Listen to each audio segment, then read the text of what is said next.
ಏನು ವಿಷಯ? ಏನು ಹೇಳೋದಕ್ಕ, ಅದು ನಿಮ್ಮಿಂದಾಗಿ ನಮ್ಗೆ ಒಳ್ಳೇದಾಗ್ತಾ ಇದೆ ನೋಡಿ.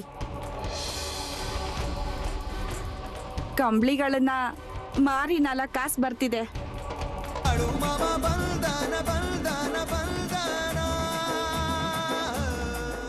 ಯಾವುದಕ್ಕೆ? ಅಯ್ಯೋ, ಉಜ್ವಲ ಗಂಡನ್ಗೆ ಬೇಕಂತೆ. ಆ ವ್ಯಾಪಾರ ಹೇಗಿರುತ್ತೆ, ಅದೇನ್ ಮಾಡ್ಬೇಕು ಅಂತ ಅವ್ರಿಗೇನು ಗೊತ್ತಿಲ್ವಂತೆ. ಅದನ್ನ ನೀವೇ ಹೇಳ್ಬೇಕು.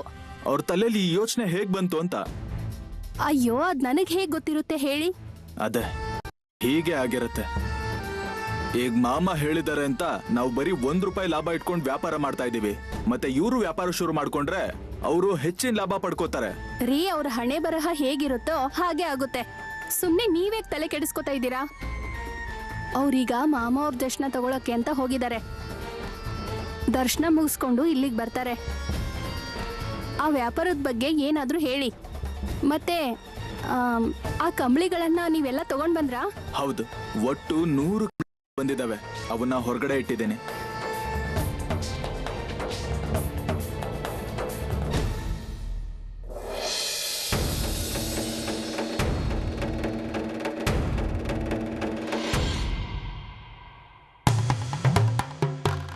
ರೀ, ಏನಾಯ್ತು? ಏನೂ ಇಲ್ಲ. ಯಾಕೆ ಸುಮ್ಮನೆ ಯೋಚನೆ ಮಾಡ್ತಾ ಇದ್ದೀರಾ? ಅಲ್ಲ, ನನ್ನ ತಲೆಯಲ್ಲಿ ಒಂದು ಆಲೋಚನೆ ಓಡ್ತಾ ಇದೆ. ಕಂಬಳಿಗಳನ್ನ ಎಲ್ಲೆಲ್ಲಿ ಅಂತ ಹೋಗಿ ಮಾರೋದು? ರೀ, ಹೊಸದಾಗಿ ವ್ಯಾಪಾರ ಮಾಡೋ ತರ ಯಾಕೆ ಮಾತಾಡ್ತೀರಾ? ನಿಮ್ಗೇನು ಅದ್ರ ಬಗ್ಗೆ ಗೊತ್ತಿಲ್ವಾ? ಅಲ್ವೇ, ನನಗೆಲ್ಲ ಗೊತ್ತಿದೆ. ಆದ್ರೀಗ ದಿನಕರನು ಕಂಬಳಿ ವ್ಯಾಪಾರ ಶುರು ಮಾಡೋನಿದ್ದಾನೆ. ನಮ್ದನ್ನ ನಾವು ನೋಡ್ಕೊಳ್ಳೋದು ಬೇಡ್ವಾ? ಅಂತದ್ರಲ್ಲಿ ಅಷ್ಟೊಂದು ಕಂಬಳಿನ ಹೇಗ್ ಮಾರ್ಲಿ ನಾನು? ನೀವೇನು ಹೆಚ್ಚಿಗೆ ಯೋಚನೆ ಮಾಡಬೇಡಿ, ಎಲ್ಲ ಸರಿ ಹೋಗುತ್ತೆ. ಅಕ್ಕ, ಬನ್ನಿ. ಮಾಮ ಅವ್ರ ದರ್ಶನ ಎಲ್ಲ ಆಯ್ತಾ? ಹೌದು, ಬನ್ನಿ. ಮಾಮ ಅವ್ರನ್ನ ಕೇಳಿದ್ರಾ? ಹೌದು. ಮತ್ತೆ ಮಾಮ ಅವ್ರು ಏನ್ ಹೇಳಿದ್ರು? ಮಾಮ ಹೇಳಿದ್ರು ಕಂಬಳಿ ವ್ಯಾಪಾರ ಶುರು ಮಾಡಿ ಅಂತ. ಒಳ್ಳೇದಾಯ್ತು ನೋಡಿ. ಹೌದು. ಮತ್ತೆ ಅಣ್ಣ, ನೀವು ಬರೀ ನನಗೆ ಇಷ್ಟೇ ಹೇಳಿ, ಎಲ್ಲಿ ಏನ್ ಮಾಡ್ಬೇಕು, ಹೇಗ್ ಮಾಡ್ಬೇಕು ಅಂತ ನಾನೆಲ್ಲ ನೋಡ್ಕೋತೀನಿ. ಅದ್ರಲ್ಲೇನು, ಹೇಳ್ತೀನಿ. ಆದ್ರೆ ನನ್ನ ಹತ್ರ ಅಷ್ಟೊಂದು ಹಣ ಇಲ್ಲ. ಅಣ್ಣ, ಮಾಮ ಅವ್ರು ಹೇಳಿದಾರೆ ಅಲ್ವಾ, ಮತ್ತೆ ಎಲ್ಲಾನು ಸರಿ ಹೋಗುತ್ತೆ. ನಾವು ನಿರ್ಧಾರ ಮಾಡ್ಕೊಂಡಿದೀವಿ, ಮೊದಲನೇ ಕಂಬಳಿನ ಮಾಮ ಅವ್ರ ಪಾದಕ್ಕಿಡಬೇಕು ಅಂತ. ಅದಕ್ಕೆ ನೀವು ನಿಮ್ಮ ಹತ್ರ ಇರೋ ಕಂಬಳಿನ ನನಗೆ ಕೊಡಿ, ನಾನು ಅದಕ್ಕೆ ನಿಮ್ಗೆ ದುಡ್ಡು ಕೊಡ್ತೀನಿ. ಸರಿ, ಕೊಡ್ತೀನಿ.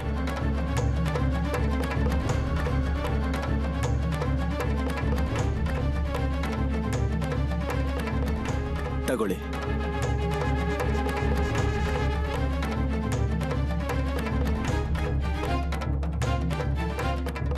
ಇದಕ್ಕೆ ಎಷ್ಟು ದುಡ್ಡು ಕೊಡಬೇಕು?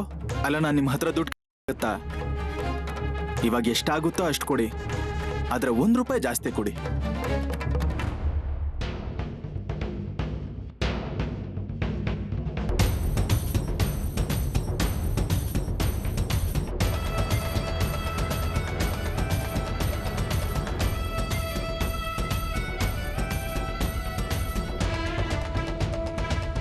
ಒಳ್ಳೇದಾಯ್ತು, ನಿಮ್ಮಿಂದ ನಮ್ಮ ಕೆಲಸ ಆಯ್ತು. ಬರ್ತೀವಿ ನಾವು. ಸರಿ ಸರಿ. ನಡಿ.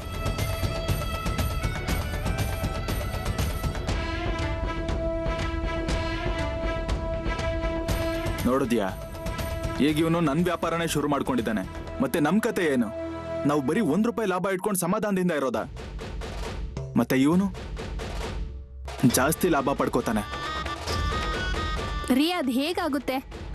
ಮಾಮ ಅವರು ಏನೇ ಹೇಳಿದ್ರು ಅದಕ್ಕೊಂದು ಕಾರಣ ಇರುತ್ತೆ. ನನಗ್ ಹಾಗೆ ಅನ್ಸುತ್ತೆ ನೋಡಿ. ಅದೆಲ್ಲ ಆಯ್ತು, ಮತ್ತೆ ನಮ್ಮಿಂದಾಗಿ ಈ ಮನುಷ್ಯ ಸಾಕಷ್ಟು ದುಡ್ಡು ಗಳಿಸ್ತಾನೆ, ನೋಡ್ತಾ ಇರು. ಮತ್ತೆ ಅವರಿಲ್ಲಿ ದೊಡ್ಡವ್ರು ಸಹ ಆಗ್ತಾರೆ. ಅವ್ರವ್ರ ಹಣೆ ಬರಹ ಅವ್ರ ಕೈಯಲ್ಲೇ ಇರುತ್ತೆ ಬಿಡಿ, ನೀವೇನ್ ಯೋಚನೆ ಮಾಡಬೇಡಿ.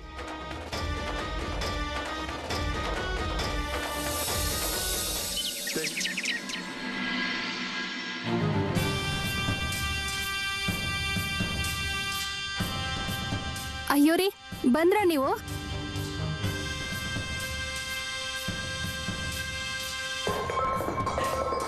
ಹೀಗ್ ಹೊರಟಾಗಿ ಯಾಕೆ ಮಾತಾಡ್ತಾ ಇದ್ದೀರಾ?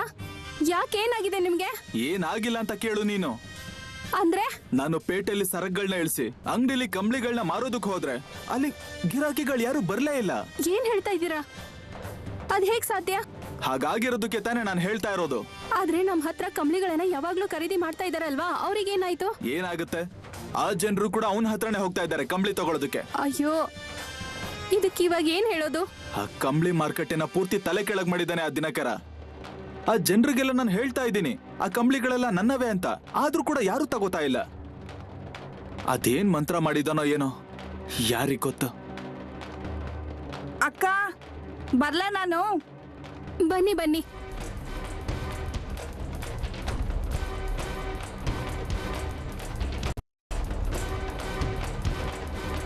ಏನ್ ವಿಷಯ? ಏನ್ ಹೇಳೋದಕ್ಕ, ಅದು ನಿಮ್ಮಿಂದಾಗಿ ನಮ್ಗೆ ಒಳ್ಳೇದಾಗ್ತಾ ಇದೆ ನೋಡಿ. ಕಂಬಳಿಗಳನ್ನ ಮಾರಿ 4 ಕಾಸು ಬರ್ತಿದೆ. ನಿಮ್ಮ ಆಶೀರ್ವಾದ ನಮ್ಮ ಮೇಲೆ ಯಾವತ್ತೂ ಹೀಗೆ ಇರಲಿ. ಯಾವ ಆಶೀರ್ವಾದನೂ ಇಲ್ಲ, ಮಣ್ಣೂ ಇಲ್ಲ. ಚೆನ್ನಾಗಿ ಮೋಸ ಮಾಡಿದೀರಾ ನಮ್ಗೆ.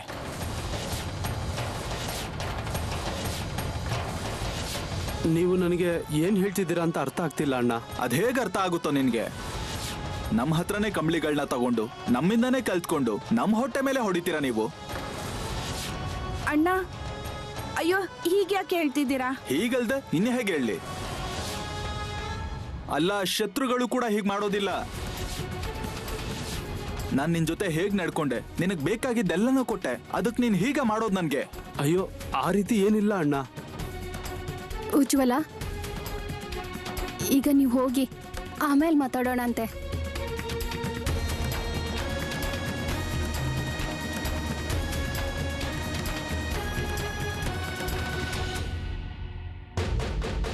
ಏನ್ ಹೇಳ್ತಾ ಇದ್ದೀನಿ ನೀನ್ ಅವ್ರಿಗೆ? ಹಾ, ಒಂದ್ ಕಡೆ ನಿನ್ಗೂ ಏನು ಅರ್ಥ ಆಗಲ್ಲ. ಏನ್ ಅವಶ್ಯಕತೆ ಆಯ್ತು ಎಲ್ಲಾನು ಹೇಳೋದು ಅವ್ರಿಗೆ? ನಾನ್ ಹೇಳ್ತಿರ್ಲಿಲ್ವಾ ಅವ್ರಿಗೆ? ಆದ್ರೆ ನೀನಾಗೆ ಹೋದೆ ಅವ್ರ ಹತ್ರ ಓಡೋಡಿ. ರೀ, ನೀವು ಸ್ವಲ್ಪ ಸಮಾಧಾನ ಮಾಡ್ಕೊಳ್ಳಿ. ಏನ್ ಮಾಡ್ಲಿ ಸಮಾಧಾನ ಮಾಡ್ಕೊಂಡು? ಮೊದ್ಲಿನ ಹಾಗೆ ವ್ಯಾಪಾರ ಶುರುವಾಗುತ್ತಾ ಮತ್ತೆ? ಇಲ್ವಲ್ಲ. ಏನ್ ಮಾಡೋದು ಅಂತ ಗೊತ್ತಾಗ್ದ ಹಾಗಾಗಿದೆ.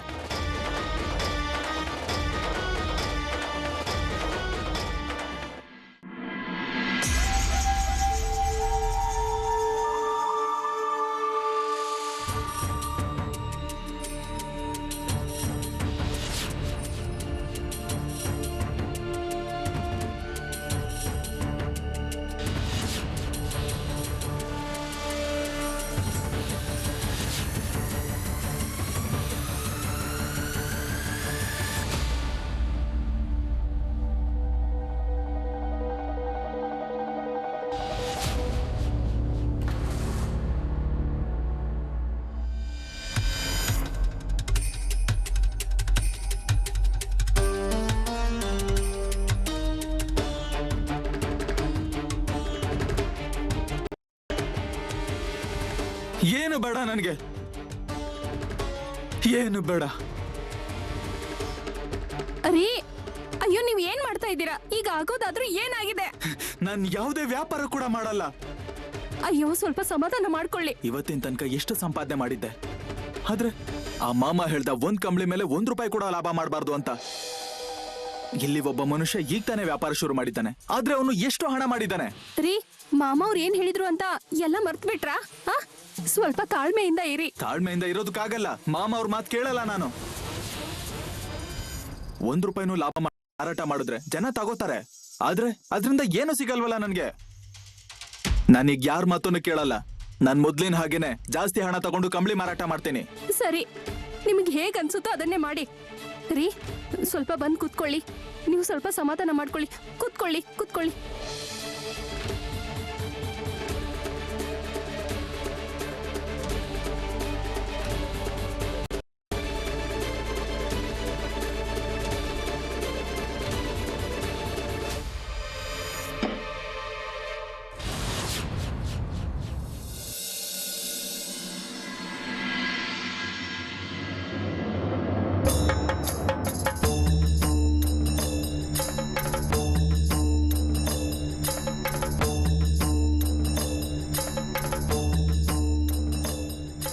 ಏನ್ರಪ್ಪ ಕುರಿಗಳಿಗೆ ಧೂಪದಾರ್ತಿ ಮಾಡಿದ್ದೀರಾ ಇಲ್ವೋ?